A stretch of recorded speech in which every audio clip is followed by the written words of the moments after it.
Everybody, we are live here in Houston, Texas.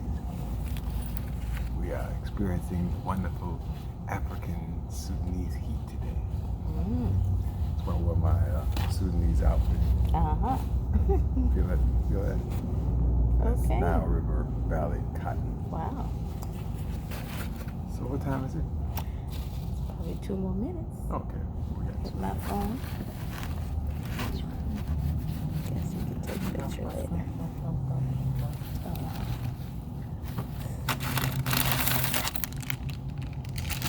There's a phone somewhere.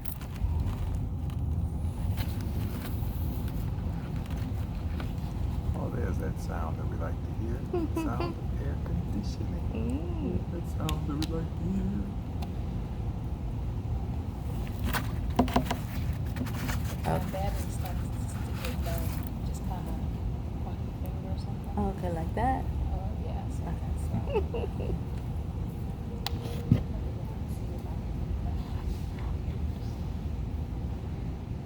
Volume down. There we have it. A minute before we start.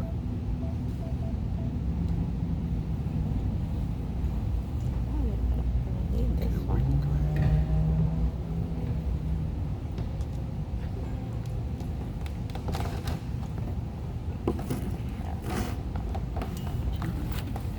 Hello, everybody. Here we are, live at Houston, Texas. Just getting ready for our class today. Can't turn your phone live. It's good now. Oh, it's good now, so we just leave it right there. Okay. Well, we'd like to welcome everybody to Conversations in African History and Culture. This is my guest today, the most honorable queen of the Caribbeans. This is Sister Mandisa. Greetings. Greetings. And Sister Mandisa is a world-renowned economist, if that's the right word. Maybe financial advisor. She's a world-renowned coach. financial advisor or coach. And today she will be talking to us about cooperative economics. But as always, before we do that, we have to do our due diligence, which is doing our libations to the ancestors. First, I want to let you know that we are here at the beautiful Shape Center in Houston, Texas, at the Alameda location. It's been graciously given to us to use today by Charles Washington. Normally we would be outside, but it is a bit warm today, wouldn't you say, madam? Quite. Quite. And so we're not going to be outside today. We're going to be here inside doing what we do. And again, we want to thank everybody for joining us. And we're going to start with our libations to the ancestors. As you know, we always start our libations using water. And the reason we use water is because water is a conduit. It is the ability that water moves energy. I always like to use this example. We remember when we were kids, which wasn't long ago, No. they would tell us, don't put your finger in the electrical socket. Well, if you put your finger in the electrical socket, you get a little shock. But if you were standing in water, you know what happens. So water is the conduit of energy, and our ancestors are in the energy field. They are in the Zamani Sasa, but they can travel through the energy field, and they will come and join us today. So let us begin with our libations to the ancestors, for our brothers and sisters along the Nile, who gave us the gifts of civilization and all the aspects of civilization. To those brothers and sisters who consistently work day after day developing the great systems that we are following in the footsteps of, the systems of Mayat, the systems of the Nguzo Saba, the systems of universal principles, the systems of commandments, of directions on how to live as a communal people and to be in tune with the rest of creation. We say Ashe. Shay. To our brothers and sisters from the west coast of Africa, who many of us were kidnapped from and brought to the Americas, but to those brothers and sisters who continued the tradition of creating life and creating the way of a way of life that will allow us to be our best human selves and be connected to God, nature, and each other. We say Ashe. Ashe. To our sisters and brothers whose bones lie in the bottom of the Atlantic Ocean, whose sacrifice for us allowed us to be here today, whose shoulders we stand on, we want you to know that we will never forget you, that you will always be in our heart and our spirit, and we will always recognize you wherever we go and whatever we do. We say Ashe. Ashe. To our sisters and brothers who had to endure the Ma'afa, the transatlantic slave trade, who were kidnapped and brought here to the Americas, but who gave us the undying love for each other and the undying faith in God that we would always be able to move from a bad situation to a good situation.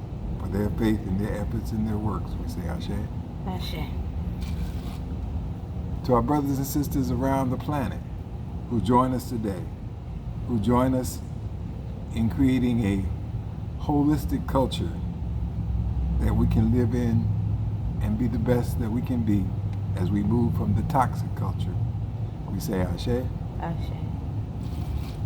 And to our young ones yet to come, our beautiful Watotos, who will be coming to join us on the planet, we work today tirelessly, effortlessly, to build a world where you can be the blessing that you were created to be. We say Ashe. Ashe. And we want to take the time now, if you have any ancestral memories in your family or in the African liberation movements or in the history of African people that you would like to call upon to be with us today, you can just call their names out and we will join you by simply saying Ashe. And at this time, I'm going to ask my sister Mandisa, is there any ancestors that you'd like to call?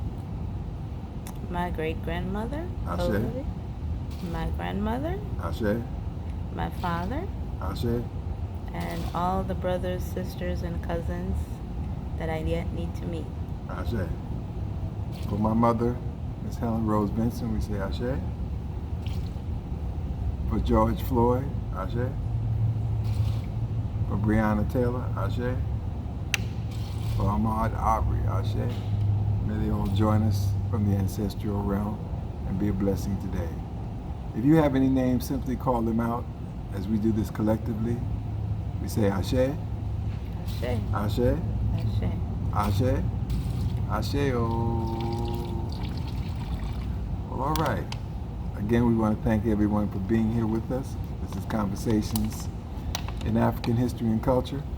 And today we are continuing on the process of talking about the Nguzo Saba. And the fourth principle of the Nguzo Saba is Ujamaa, Cooperative Economics. We covered in the first week Umoja, which was unity. We covered Kujichagulia, one of my favorites, self-determination. I love saying Kujichagulia. Mine too.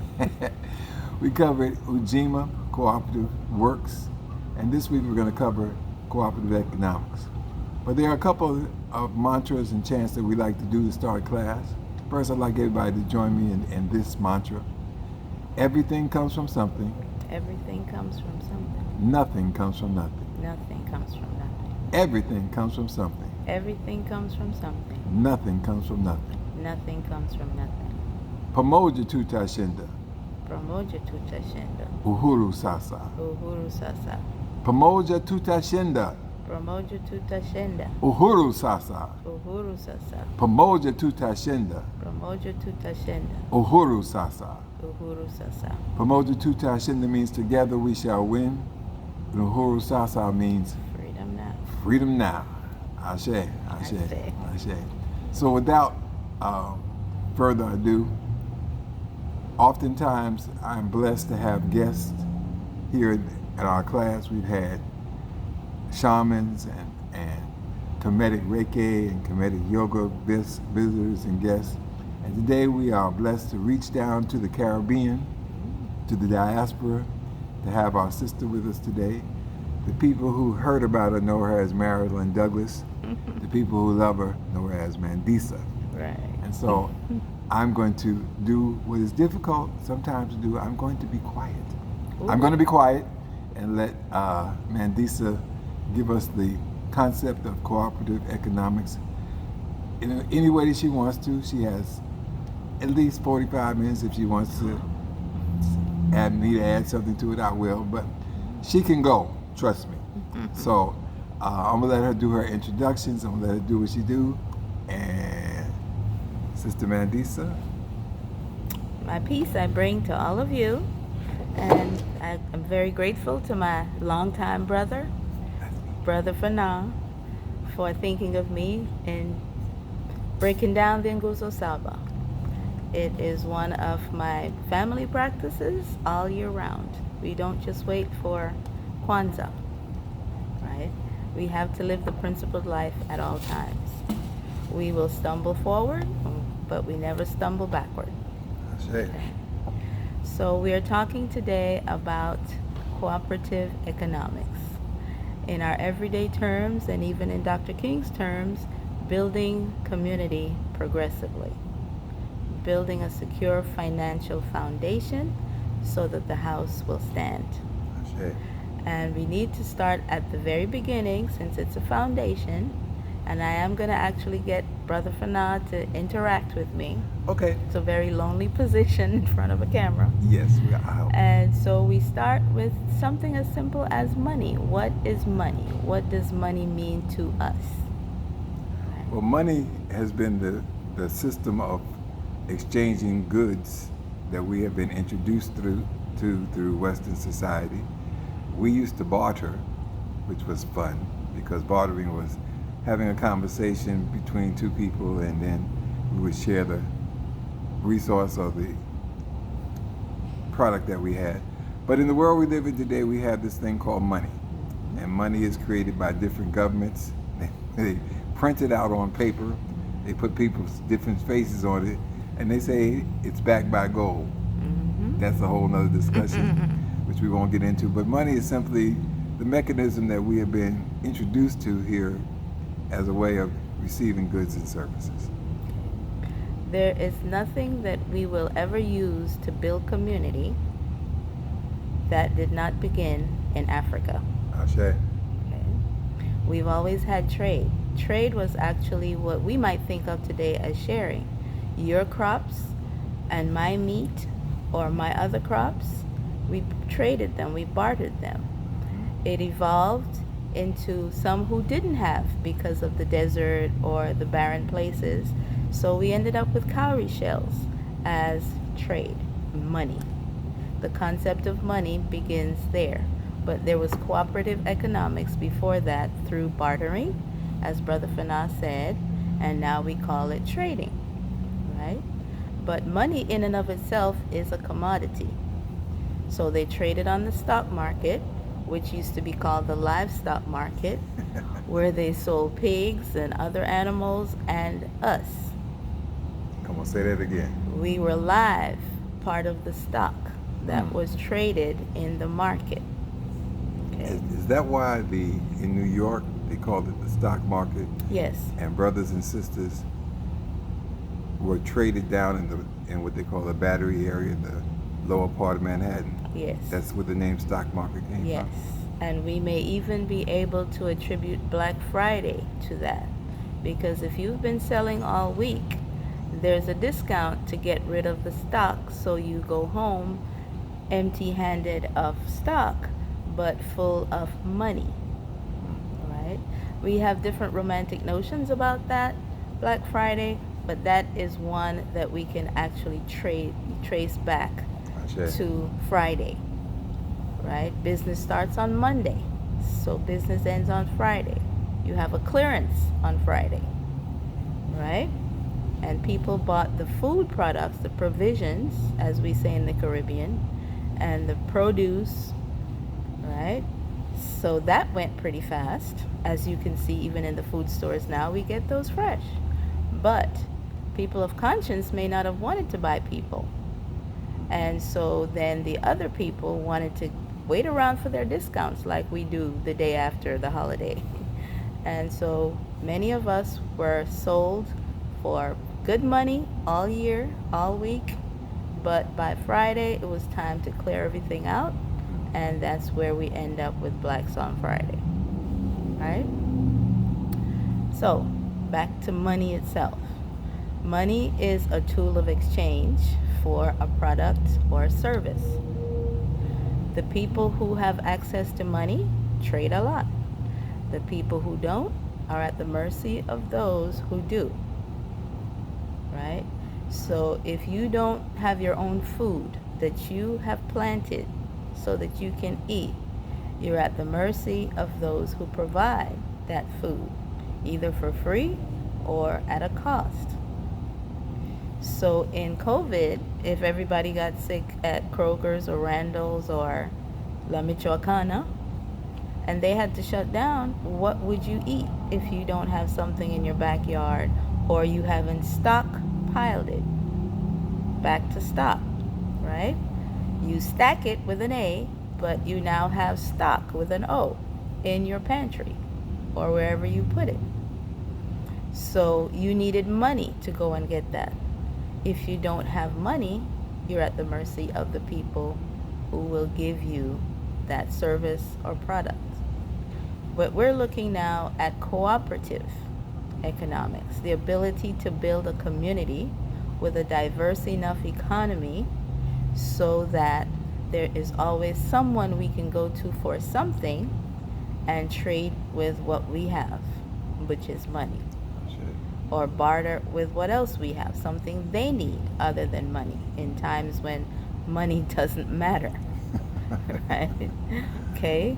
So if we understand how money works, we can either turn around and make the best of the money we have so it can work, or we will make money work for us in other ways. One of the things that came to my spirit as you were saying that is the word consumer. Right? And when I was growing up, they used to say you have producers and you have consumers. Would you like to address that a little? Producers can be all of us or some of us. Consumers are all of us. Right? I can make the food and I can eat the food, but I can also provide food to people who don't know how to make it. Right? And so because we got caught up in the luxuries of free time as opposed to freedom, we invented the fast foods. But where did fast foods come from? They came out of soul food. Come on. You thinking of fried chicken, you're thinking of barbecue, but they broke it apart and made us think the soul food we kept together is no good. And then they took pieces of it and sold it as fast food, and then they made some really bad for us. Yes. With the chemicals to preserve it, right? But when you go and drive by a KFC or a Church's or even a Papa's, that is your great-grandparents' food in different forms or prepared a little differently, right? And so I pay tribute to the fact that we had the best and the worst at the same time, but at the same time I grieve for the fact that the best was taken from us and we were left with the worst. So how do we fix that now? Because as consumers, it means we're using things. And in many cases, we are not the producers of it. We don't plant it and we don't even prepare it. We go out and get it. If that gets shut down, what are we then going to do? So it's in our interest to build this community of diversified products and services so that we can take care of each other. There are parts of any big city and sometimes small towns where you can go, and if you don't speak a certain language, you will be having a hard time buying the things you need because certain groups of people take care of their own first. We want to fit in elsewhere, but what we've done, we didn't fit in by keeping control of what our skills were. So we're still at the mercy of wherever we fit in. And that becomes a problem in times like this, COVID, where things got shut down, you were locked in, you might have run out of something. Thankfully, it opens up every now and then so that we can go and get what we need. But what if your money, your cowrie shell, runs out? What do you do? Then you stand in line in the heat, getting boxes of things. And thankfully, we do have people in our community that help to provide those, so we can trust those. But sometimes you need to investigate what's going into your mouth and where it came from and follow the money to see whose interest it is that you have this particular thing at this particular time. Sure. Okay. If you have any questions, Brother Fana, on behalf of our audience, feel free to pipe in, or if it moves your spirit based on something I said, as you did before, please add to it, because Mandisa means the one who adds more or adds value. Right? We It's a like Zulu name. So I hope that whatever we share today will bring value, recognition, inspiration to our audience. Right? So we have money. Money we trade for goods and services. How are we using our money? Most people aren't using cash money. Most people aren't using what is in the bank account or on the debit card. They're going over that and putting themselves at further risk with credit. This is a consumer society and a debt-ridden society. And debt is in the Constitution to put you in prison if you can't pay it. Debtor's prison. Debtor's prison. It was in Europe, in the feudal system. It came to America. It was slavery for us, where people got our work and our products and our services and did not pay us for it. And they resented when we were emancipated. Emancipation is X coming out of. Mano is someone's hand. We were no longer under their control totally. And so then they wrote into amendments and whatever else, hidden policies that only certain people could read, the elite, that, okay, so they think they're free. Yes, they can leave the plantation, but we're going to make sure they don't leave for long. So we are going to invent a prison system and a so-called justice for us system that will put them back into debt prison, debt slavery. Okay, we made our way around that with lawyers. We tried to have good credit back then, which we did, or we were sharecropping. When we sold the products, they would lighten the scale and say, this is not worth as much as you think, this is what I'll give you. When they sold it back to us, they weighted the scale so that we would pay more than it's worth. So we're always at a disadvantage, right? So fast forward to when we had Greenwood, Oklahoma, near Tulsa. We had Greenwood, Mississippi. Yes. We have Greenville, South Carolina. We have green all over the place, which is the color of our money. We were prospering.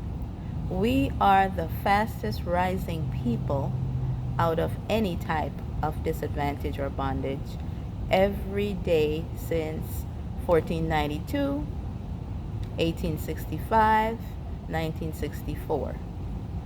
In 1964,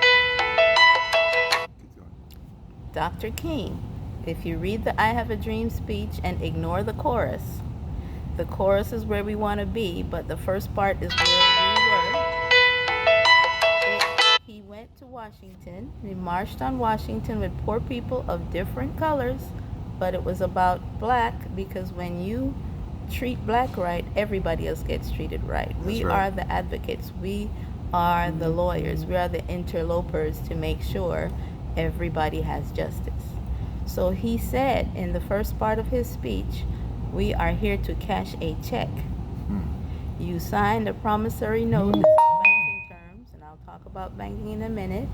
You signed a promissory note, and when we took it to the bank, it's marked insufficient funds. Dr. King was not a wimp. Oh no. Okay? He was an intellectual that spoke well so that other people could understand it. But I guess people were so caught up in the beauty of his words, they don't realize the content of his conversation. Mm-hmm. But he went on August 28th to cash a check. And everything that we're complaining about today is in the I Have a Dream speech. That's right. It talks about accommodations, it talks about voting, it talks about police brutality. Economic equality. Economic equality, that's what he came for. Cashing that check meant we could all have access to the things we needed so that we can prosper as one nation under justice. Okay? So hopefully your God is a God of justice, a God of fairness, a God of equality, but that's in the universe as the right thing to do. That That's it. is human rights, no matter who you give credit to it for, right? And so backing up to the slavery, banking comes out of slavery because they had nothing to save before we started working and stockpiling. Say that again. Say that again, They please. had nothing to save until we started working and giving them assets. Whatever puts money in your pocket is an asset. Okay? Insurance came out of slavery because being the dishonest people who went and kidnapped people gave our forefathers and foremothers, well, mostly fathers who handled the business, gave them trinkets in exchange for their best.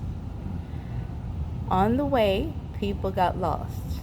They either died from the poor conditions on the boat, or they preferred to jump rather than leave and go to some unknown place because they smelled something fishy on the way. Come on. Okay? So insurance was to protect the investment of the people on the wrong side so that their assets, which was coming to make them money, if anything happened to them, they got paid. So whether we lived or died on the way, somebody was getting paid, and it wasn't the people we left behind. It was the people on the wrong side of the Atlantic, which, by the way, was known at that time as the Ethiopian Sea. That's right. Okay? So banking comes out of slavery. Insurance comes out of slavery to protect us, the assets. We still are today. And shipping came as an industry out of slavery. Because before that, you only needed something to go fish. You needed maybe to cross from one part of the bay to the other. So the Native American canoe was fine. But when you want to start piling people up like sardines, like we do in the projects with apartments, etc., when you want to pile them up with the magic of numbers for profit, you could afford to lose some. It's called collateral damage, collateral loss. Then you need to build bigger ships. So when you go cruising, those cruise ships are actually the modern version, the luxury version of slave ships. That's it. Okay? And so some people get good ideas from bad experiences. I ain't going on no cruises. I don't like cruise ships, and I ain't going. Go ahead. Okay? So we've got banking, we've got insurance, and we have shipping. Okay? Mass production. That's why for every plantation owner or supervisor or overseer, you had a lot of slaves, enslaved people. Okay? So we were factory, we were the economy. The South fed the North, and even though the North does not claim slavery, that's how they ate, from what we farmed in the South. Our cotton became the textiles of the North, right? So we were the American economy, which is why they resented us being emancipated. Oh, say that one more time. I like that concept. We were the American economy, which is why people still resent that we became emancipated. We were working for nothing. And June 20th, after June 19th, everybody black was working for something, right? Some started with sharecropping, but many took the skills they had learned on the plantation or learned even from Africa. They took those skills and made it work immediately. They built community. We talking now about going back to building community? That's because we stopped building community. But Tulsa, Oklahoma was a community. That's it. Rosewood, Florida was a community. Greenville, Mississippi was a community. Everywhere you go that's been burned down was a black community. That's it. And so we know how to do it. We can do it again. Okay. And I want to interject one thought about building community. One of the most important aspects of building community is building the spiritual protection that will allow you to maintain community. And we will talk further probably next week about building spiritual protection to protect that which you build. Okay. Well, nothing happens without the spirit, right?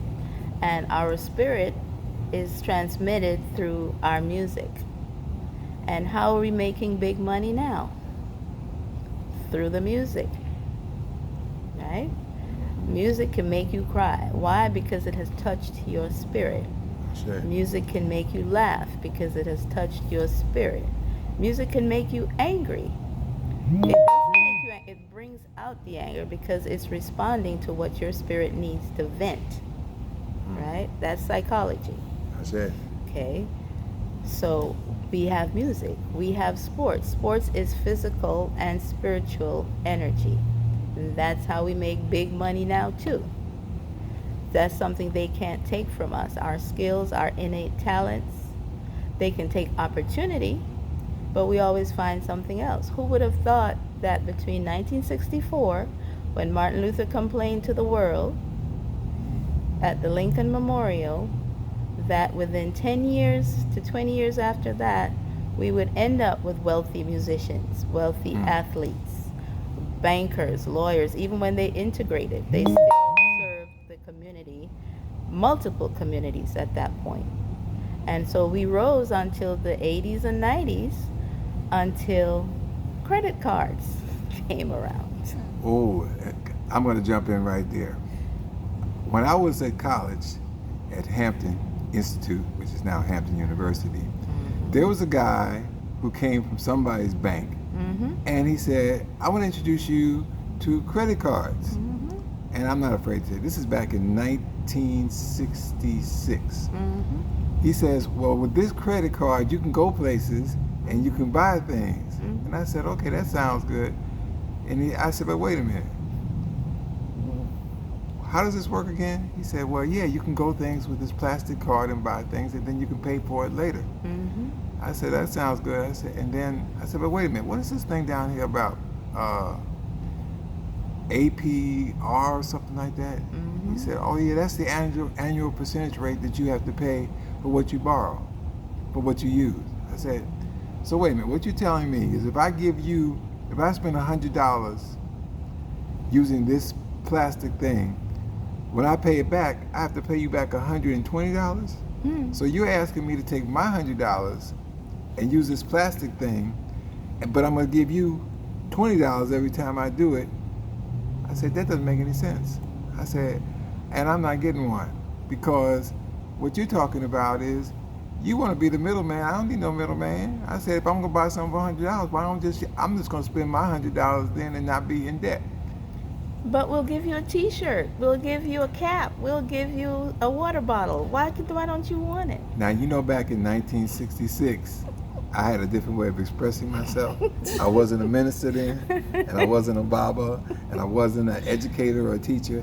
And I said, and I can say part of it, I said, you know what, you can take this plastic thing and go to hell, because what you're talking about is how you're going to spend I'm going to spend money, but I'm going to be giving you money? Man, get out of my face. But that was just a sidebar. Well, no, it's a very important addition to the conversation because that allows me to introduce you to the rule of 72, Okay. right?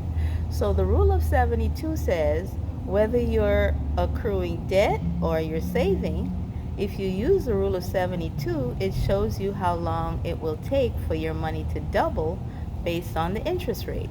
Mm.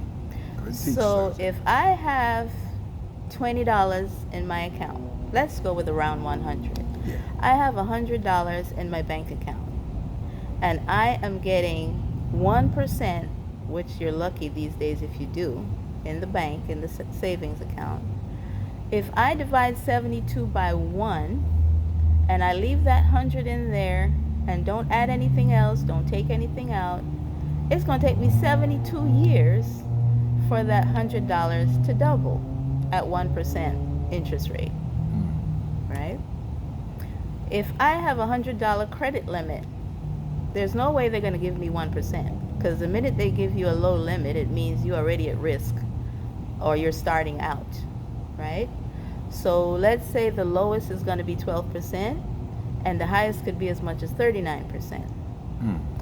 So if it's, let's say it's 12% and I gave you $100, if you keep maxing out, yeah, you might be paying it off and building up your credibility, but if you keep maxing out,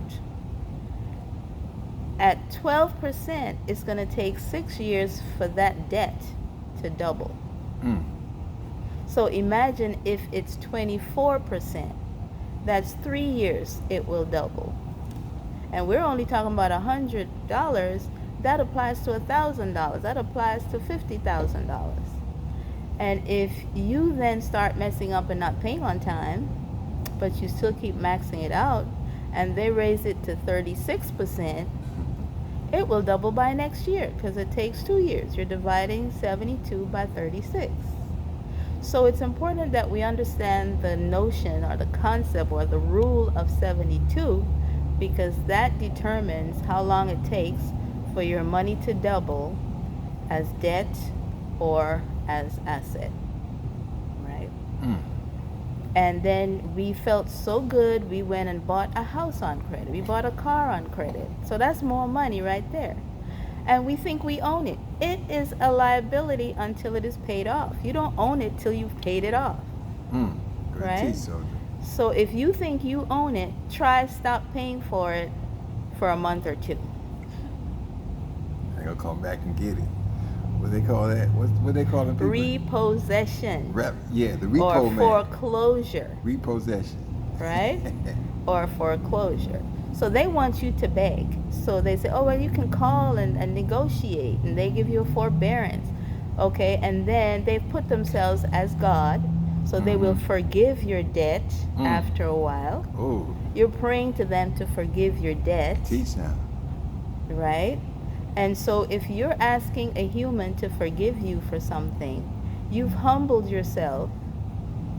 And if it's not a necessarily honest mistake, Mm. then you have humiliated yourself. Those words are related. Yes. And when you humiliate yourself, that's about how others see you. And so they treat you accordingly, Mm. right? So we always need to carry ourselves with dignity, but it's not just about attitude, it's about behavior, Yes. right? And so back to Africa and our community and credit, we did not have credit, even they borrowed that from us, but they added interest. Yes. Because Come on. that's the cooperative economics we did with money, where everybody would put in a fixed amount every month or every week, and then at the end of whatever period, everybody would draw the full amount, and then we start the cycle again. Some people call it ASU, some people call it SUSU, some people call it partnership or partner, and it's still being done in every community except Western community charges interest. And let me jump in for a second, because I want to say something about banking. This is the game that they taught me in New York. If you have a bank and you get 100 people to put $1,000 in, You now have $100,000 to work on to do what you want to do. Now you're going to give them back 1%, okay, or 3%, whatever. But you're going to take that 100,000 and buy you some land and build you some apartments, and you're going to take that money and build what you want to build, and keep building what you want to build. While the people who put the money in, you give them what they call the crumbs of the table, and that's the game of banking. Now, Western society creates nice words for it, but let's tell the truth. They're taking our money. I call it pimping. Banking is pimping in a building, because they're going to take what you got, use that, and then give you some crumbs. If that ain't pimping, tell me what is. But that's just a sidebar. Go ahead, sister. Well, we could stay in New York for a minute. I think we work pretty well together here. You stay in New York, which is what TV will show you. And you had this gentleman in the community that was called a loan shark. Come on. Because he would let you have some money so you could pay the rent on time, but he would charge you a high interest. And if you were late, some other things might happen, because he's a disciplinarian when it comes to his money. Okay, we arrested those people. Because we allowed them to arrest those people. And then we end up with payday loan people that are doing it way worse. Yes. No loan shark that any relative has ever told me of charged 300 and 500%, because they wanted you to pay it back. They were trying to keep you down. But the payday loan people, oh, come back, we'll refinance it. Right? And how much have you paid back to the rule of 72? Right? So if it is going to be 300%, you won't be alive to pay it off if you just keep refinancing. So we have to be really, it sounds like a gift at the time, because you needed to get those tires fixed, but you should have saved the money. Come on. You need an emergency fund. 50% or more of Americans today do not have an emergency fund. So we live paycheck to paycheck as it is, and then if something happens, be it health or tires or anything, you want to even go to a close relative's funeral or wedding, we have to go credit-wise with it. And then if we've messed up our credit, we can't get it, so we can't go. Then they're mad at us. They don't know our circumstances, or they are disappointed because they really wanted us there and they now figured out your circumstances. So that's too much negative energy. Just get an emergency fund. Put $10 in a week. You can afford it. Americans' economy for African Americans is more than all the Caribbean combined. Right? Yeah. So we are not poor. We are broke. Come There's on, say that a again. difference. We ain't poor. We be broke. We be broke. Okay? Because we make good money when we do make it, no matter how we made it, but we have not saved it. So it doesn't matter how much you make, it's how much you keep. And broke brings out the word broken. Broken. And so when you are broke, your spirit gets broken. Now you and I both know Right. that, and I don't usually use this word, but I'm gonna use this word today to give an illustration. As a sister, you don't want no broke Donkey. Thank you. You don't want no broke ass Negro around you. And I'm gonna share this with the sisters too. As a brother, we don't want no broke woman around us either, because despite the rhetoric of the man is supposed to take care of you, no, home team, we want you to bring something to the table other than your Body. yes, thank you, sister. Other than your body, Your face. and your face, and your cuteness, we want you to bring something else to the table so that we can have something going on. It upsets me to hear women say when they meet a man, they have lost the whole idea of romance. They want to know what is their finance. Now, I was raised in the school of romance, so I'm not going to inquire what is your finances before we start getting into romance. But that has been the result of being in a warped, crazy culture where people are talking about what is your finance in order for us to have some romance. Now, there's another name for that. There's another name for that, which I'm not going to say. You are this, but But you already prostitute. mentioned pimp, so what does a pimp? Okay, well, prostitution is when you use your body to receive money, and in the American Western society, they have legal prostitution, which I will call the marriage certificate. No, I'm not going to say that. Let's call it Vegas. How's that? Let's call it Vegas. But basically, the concept that you are only bringing your body and you are receiving goods for that, that's prostituting yourself. And what we're saying is on both ends, we want to get back to the complementary male or female energy being complementary. So that means both of us are bringing something to the table.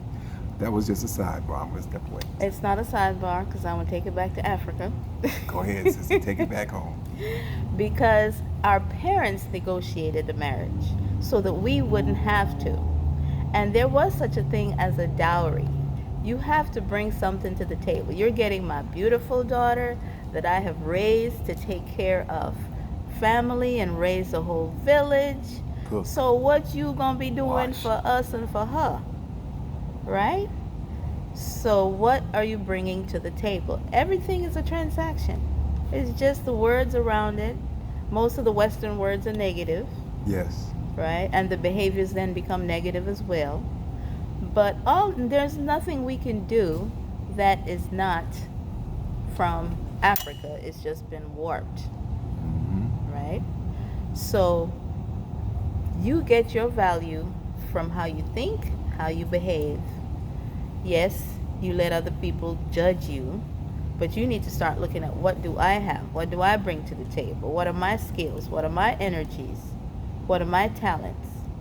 And don't let anyone else destroy your self-esteem, right? You're not just a body, but you need to treat that right because that's the temple you're walking in on a daily basis, Sure. right?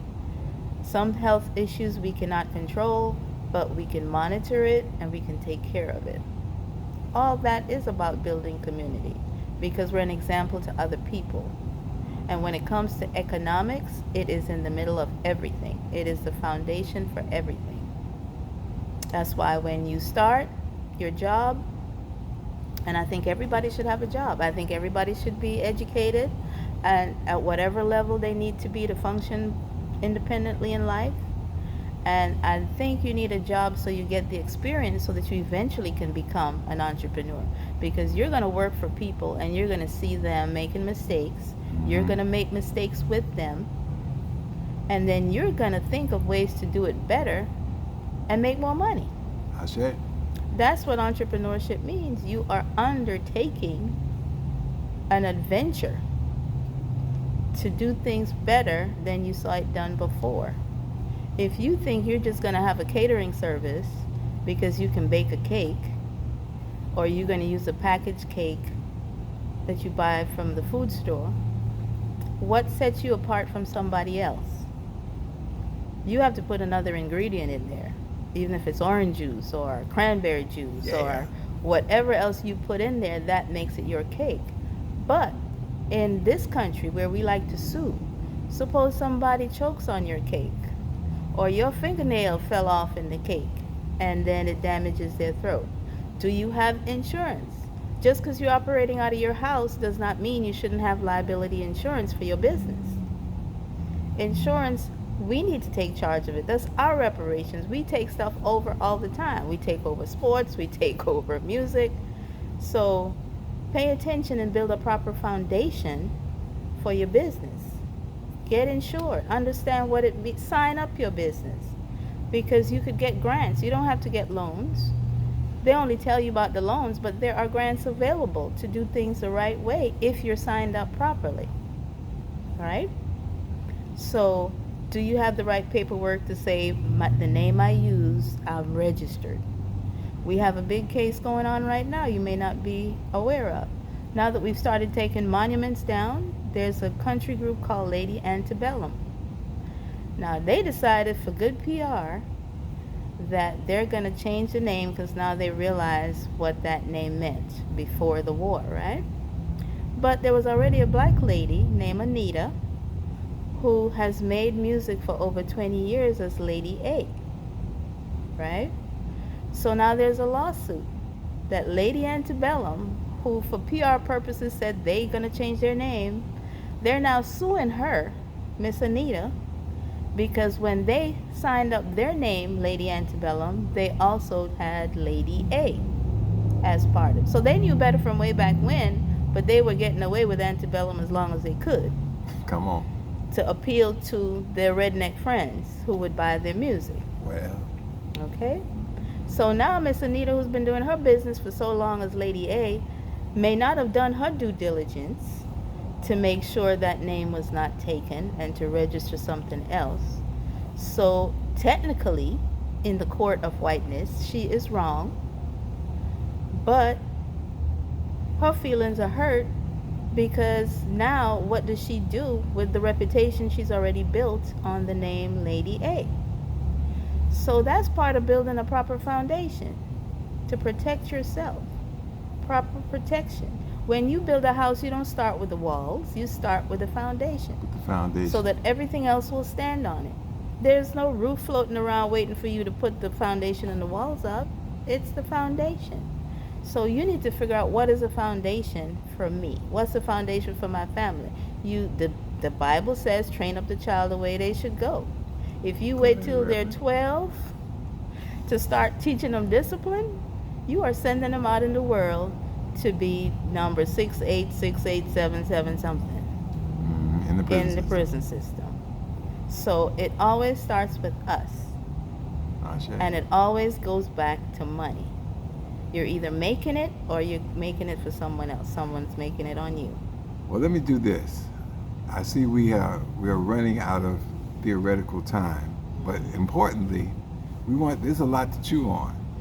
So I'm going to ask Mandisa if I can get her to come back next week and we can continue this. Oops. So that we can continue learning about how to make money, how not to be caught up in money, and how, as my mentor, I'm gonna give a shout out to him. My mentor Noel taught me in my empowerment seminars that I did with Noel, is that money is a tool, and you have to make sure that you're using money and that money is not using you. And as the folks in the street used to say, there's good money, but all money ain't good money. Well, let's continue this next week. Can I get you to come back next week, Mandisa? I will try. There we go. Nothing beats God willing and the creek don't rise, right? Yeah, well, we can add some other things to that, but we'll stop right there. But we're going to continue talking about cooperative economics, why it's important, how to build it, how to create it, what we can do to make it happen, because those are part of the principles that will allow us to move comfortably from the toxic culture, which we want to have no parts of, to the holistic culture, which we want to have in our life to give to our children and to ourselves, so we can be the happy people that we were created to be. So on that note, I want to thank everybody for coming to Conversations in African History and Culture. Our guest today has been the Queen of the Caribbean, from the Caribbean Impact, Sister Mandisa, and she has a few shout outs, or she has a few commercials. Yes, she want to tell you about some stuff that she's doing that you can connect with her when you're not watching Conversations in African History and Culture. Okay. So, Mandisa, will you tell us how we can get in touch with you and tap into that knowledge and wealth of knowledge? See how I'm using that? Very good. Wealth of knowledge that you have. Okay, well, my email is caribbeanimpact33@gmail.com. 1 R 2 B's in Caribbean. You can ask questions there. I teach Spanish. I teach French, because that's the market you need to be aware of, because everybody in Africa speaks European languages. And that's how you will connect. French, Spanish, Portuguese. That's the slave master stuff, but it's our tool now. Amigo? Right? And I'm a financial educator. I teach people how to manage their money and to make their money work for them in as many ways as possible, necessary, and legal. So repeat that email address. Caribbean Impact 33, because we have 33 coastal Caribbean countries, @gmail.com. And is there a website that goes with that? I'm working on a website. I So- have many websites, but once you contact me at that mail, then we'll see which one suits you. I'm all about suitability. Suitability. And do Okay. you have anything on Facebook? If we are, I'm on Facebook as Caribbean Impact Network, and also I have a page called Caribbean Impact just by itself, right? And then, of course, my phone number is 832-495-7986. And you can text me, do whatever it is you need to do. I will help you to the best of my ability. All my consultations are free. I don't charge $500 an hour, even if it's really complicated. Because I help you break it down for yourself. We're working it together to fix it. partnership. Right. Yo, partner, let's make this Right. happen. Okay, so again, we want to thank Sister Mandisa for being with us today. We're going to see if we can get her through the heat, back with us next week. And again, we want to thank everybody for joining us on Conversations in African History and Culture.